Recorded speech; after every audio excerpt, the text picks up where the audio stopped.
FM hello Banaras से मैं हूँ आरजे अमीशा और आज हम आ चुके हैं चौका घाट के सीएचसी में करने एक बहुत ही स्पेशल डॉक्टर से बातचीत। इनका नाम है डॉक्टर रेनू। ये एमबीबीएस एमडी है एम्स से। तो चलिए अपनी कॉन्वर्सेशन को स्टार्ट करते हैं और आपके लिए बहुत सारी जानकारी हम देते हैं। मैम सबसे पहले तो ये जो हमारा एपिसोड है ये होने वाला है मातृत्व पोषण। तो एज सुन एज लेडीज को पता चलता है कि उन्होंने कंसीव कर लिया है, वो प्रेग्नेंट है, तो सबसे बेसिक चीज न्यूट्रिशन वाइज उन्हें क्या स्टार्ट कर देनी चाहिए immediate? First of all healthy खाना शुरू करिए। ठीक है, बाहर का खाना बंद करिए बिल्कुल भी। ठीक है, दूसरी चीज़ सबसे जो इम्पोर्टेंट है फॉलिक एसिड और आयरन। फॉलिक एसिड तो आपको इमीडिएटली स्टार्ट कर ही देनी चाहिए। हम कहते हैं मैटरनल हेल्थ के लिए कि आप कंसीव करने की 1 मंथ या 1.5 मंथ पहले से स्टार्ट करेंगे तो और अच्छा रहेगा। बट अगर आपको अभी भी स्टार्ट नहीं कर पाए हैं, आपको पता चला है कि यू आर प्रेग्नेंट, आपने कंसीव किया है, तो आप तुरंत ही इमीडिएटली अपने गायनेकोलॉजिस्ट से मिलिए और फॉलिक एसिड स्टार्ट करिए। क्योंकि ये एक ऐसा विटामिन है जो कि बच्चों में होने वाली एक कंजेनिटल एनोमली को किस्सा नहीं बन पाता है। पेट में जो कहते हैं फोड़ा आ जाता है, हम लोग जिसे मेनिंगोमाइलोसिस या मेनिंगोसील कहते हैं, तो वो चीज़ें बचाने बहुत इम्पोर्टेंट है। बहुत सारे अभी भी हमारे पास आ रहे हैं कि बच्चे को ये दिक्कत आती है, और हमारी मैक्सिमम मदर्स हैं जो कि अनियमित हैं, जिनको पूरी तरह से पोषण नहीं मिल पाता। तो एटलीस्ट फॉलिक एसिड आपको स्टार्ट करना ही है। ठीक है, बेस्ट है कि आपने गायनेकोलॉजिस्ट से मिल पाए या किसी भी डॉक्टर से मिलकर एटलीस्ट फॉलिक एसिड स्टार्ट करिए। और मैम जैसे ट्राइमेस्टर्स में हम लोग डिवाइड करते हैं, वो जो साइकिल होता है, तो फर्स्ट ट्राइमेस्टर में किन चीजों का ध्यान रखना चाहिए, सेकेंड में क्या है, और जो लास्ट का स्टेज होता है उसमें न्यूट्रिशन वाइज किन बातों का ध्यान रखना चाहिए, आप वो एक एक करके हमारी ऑडियंस को बता दीजिए। देखिए, फर्स्ट ट्राइमेस्टर में इनफैक्ट सारे ही ट्राइमेस्टर में मेनली तो हेल्दी डाइट है ही। बाहर का आपको छोड़ देना चाहिए। अगर कुछ मेडिकेशंस आप किसी भी वजह से किसी भी चीज़ के लिए ले रहे हैं, जैसे कि हाइपरटेंशन है, बीपी बढ़ा हुआ है, शुगर बढ़ा हुआ है, थायराइड, आप थायराइड के मेडिकेशंस लेते हैं, वो आप डॉक्टर से मिलकर प्रॉपर टेस्ट कराइए और उसके डोज अप्रोप्रिएट करवाइए। फिर बेसिक चीज़ें जो मैं आपको शुरुआत में ही बताई, फॉलिक एसिड है, आयरन, कैल्शियम, विटामिन डी, ये स्टार्ट करना है आपको सप्लीमेंट्स। घर की हेल्दी चीज़ें, लेटी सब्जी, दाल चावल खाना ही है। और जितना प्रोटीन हो सके प्रोटीन लीजिए, पानी जितना पी सकते हैं उतना पीजिए। फ्रेश फ्रूट्स खाइए, जो भी मार्केट में फ्रेश फ्रूट्स मिलते हैं उसको अच्छे से धुइए और खाइए।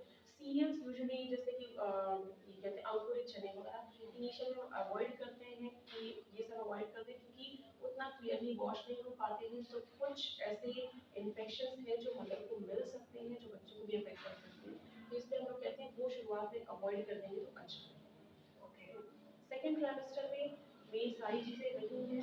बस आपको अपना न्यूट्रिशन प्रॉपर रखना है, आप हेल्दी चीज़ें खाइए, बाहर की चीज़ें अवॉइड करनी ही है। प्रोटीन जितना हो सके, पानी खूब पीजिए। फर्स्ट ट्राइमेस्टर में आपको ट्रैवल थोड़ा सा अवॉइड करना चाहिए कि आप बाहर बहुत ज़्यादा जा रहे हैं, बाहर का पानी वगैरह अवॉइड कर दीजिए, क्योंकि फर्स्ट ट्राइमेस्टर और थर्ड ट्राइमेस्टर में मिस कैरेज का बहुत ज़्यादा रिस्क रहता है। ठीक है, सेकेंड ट्राइमेस्टर में थोड़ा सा हम कहते हैं ये हनीमून ट्राइमेस्टर रहता है बेसिकली, इसमें इतनी ज़्यादा प्रॉब्लम्स नहीं आती है।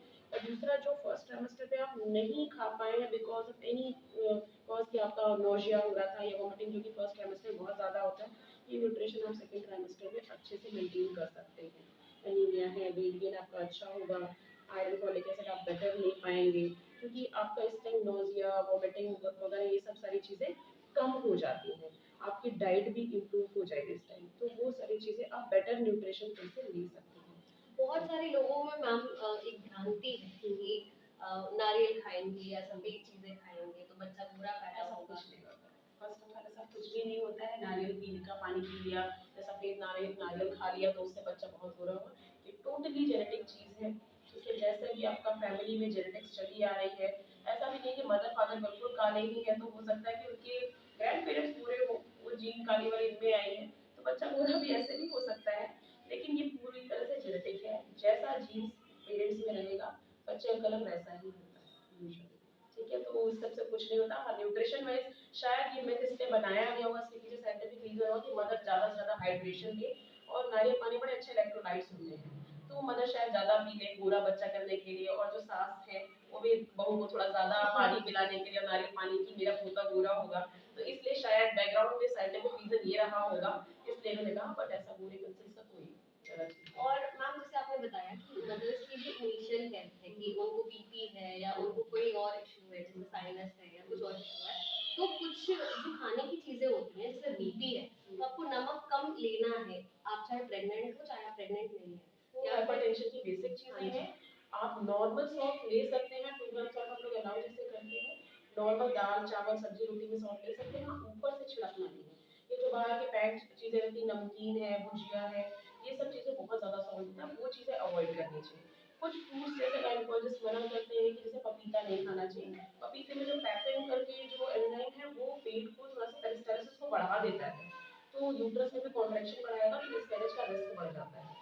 पपीता है अंगूर है, ये सब सारी चीजें थोड़ी सी फ्रूट्स में अवॉइड करते हैं, बाकी अदर हेल्दी फ्रूट्स आप खा सकते हैं। योगा को कितनी इम्पोर्टेंस देनी चाहिए मैम?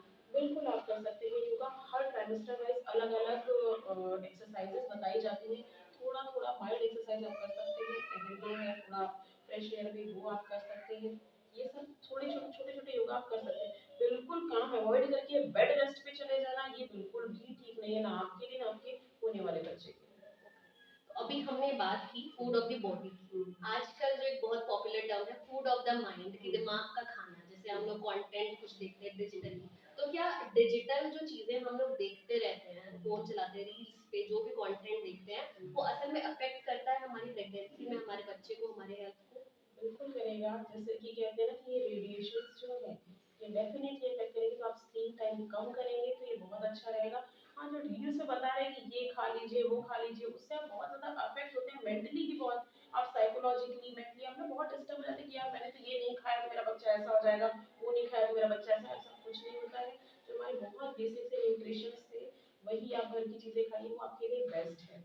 आपको बैलेंस डाइट लेनी है जिसमें हम लोग कहते हैं कि सर्टेन अमाउंट ऑफ प्रोटीन्स भी होना चाहिए, कार्बोहाइड्रेट्स भी होना चाहिए, फैट भी होना चाहिए, एक सीजन का फल होना चाहिए। ये बैलेंस डाइट आपके लिए सफिशिएंट है। हाँ, जो मदर की कैलोरी की रिक्वायरमेंट थी उससे 500 टू 1000 कैलोरी आप ज़्यादा लेंगे तो ज़्यादा बेटर रहेगा। प्रेगनेंसी में इनिशियल में थोड़ा सा नॉजिया फील होता है तो आप कम लेते हैं, तो आप उसमें बेटर है कि frequent small small frequent meals लेते रहिए। थर्ड ट्राइमेस्टर में भी यही ध्यान रखना होता है मेनली, क्योंकि इतनी ज़्यादा फुलनेस लगती है एब्डोमेन में कि ज़्यादा खा नहीं पाते हैं, तो आप छोटे छोटे मील्स फ्रीक्वेंटली खाइए, वो ज़्यादा बेटर रहेगा। अपने आप को बहुत देर तक के लिए फास्टिंग मोड में मत लीजिए कि आप काम कर रहे हैं तो लगातार काम ही करते रह जाएंगे, फूड स्किप कर देंगे, या फिर आप एक साथ ढेर सारा खाएंगे तो आपको फिर से फुलनेस फील होगी तो आप खाना ही छोड़ देंगे। ये चीज़ें नहीं करनी है, आप फ्रीक्वेंटली छोटे छोटे मील्स लेते हैं। बहुत फ्रूटफुल मैम हमारी कॉन्वर्सेशन रही, और बहुत सिंपल भाषा में आपने समझाया कि क्या चीज़ें करनी चाहिए, क्या चीज़ें नहीं करनी चाहिए मातृत्व पोषण से रिलेटेड। और आई थिंक कि हमारी जो लेडीज हमें अभी सुन रही होंगी या उनके फैमिली मेंबर्स भी हैं, वो इससे बहुत ज़्यादा बेनिफिट लेने वाले हैं। एंड आई होप कि ऐसे ही आगे भी हम आपसे बातचीत करें अपने प्रोग्राम सेहत सही लाभ करेंगे। पर फिलहाल वक्त की नज़ाकत को देखते हुए हम यहाँ पर रैप अप करते हैं। आप यूं ही सुनते रहिए 91.2 FM हेलो बनारस, ये है पक्का बनारसी। 91.2 FM हेलो बनारस, पक्का बनारसी।